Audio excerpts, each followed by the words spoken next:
Talk about dyslexia now. I thought we knew all about it. I mean, I thought it was years ago we knew about that. But apparently there's still some debate. Is it a lifelong condition that must be diagnosed? Or is it a meaningless description used for personal gain that should be discontinued? Well, on the line, Director of Educational Programs at Edublox, Susan Duplessis joins us. Susan, morning to your high. Dyslexia, I mean, it exists, doesn't it? So why are we having this debate?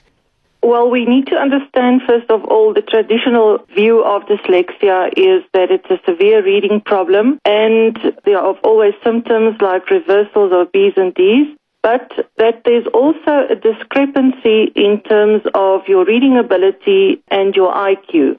In other words, these are children with high IQs, but they still struggle to read. Now, the problem is that there's now a big dyslexia debate going on. Professor Julian Elliott, he's from the UK, he wrote a book called The Dyslexia Debate. Right. And according to him, the whole dyslexia label is meaningless and it does not really exist.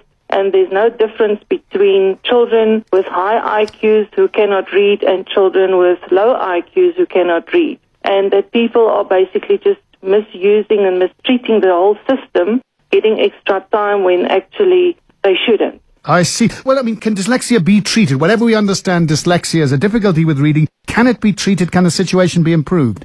Oh, absolutely. That's one of the things that I've been working against for many years, is this whole idea that it's a lifelong condition and that it cannot be cured. There is hope for every dyslexic child if we do the right things. The cause of most reading problems is simply that the foundational skills of reading have not been put into place. And that is what we do every day, is to put those foundational skills like concentration, perceptual skills, memory, logical thinking, to put that into place. And once you've done that, then it's quite easy to teach the child to read. Because a lot of kids get very, very depressed and even give up, don't they, if they're deemed to be dyslexic? Yes, absolutely. I think that is one of the negative things of the dyslexia label, is that people can give up hope. But sometimes you also need to put the label into place so that the child can get extra help, etc., while you are dealing with a problem and while you are teaching the child to read. So it can have a positive and a negative effect. So we shouldn't throw it away. That's not what I'm saying. But we shouldn't label every child, but we should help every child. That's what I believe.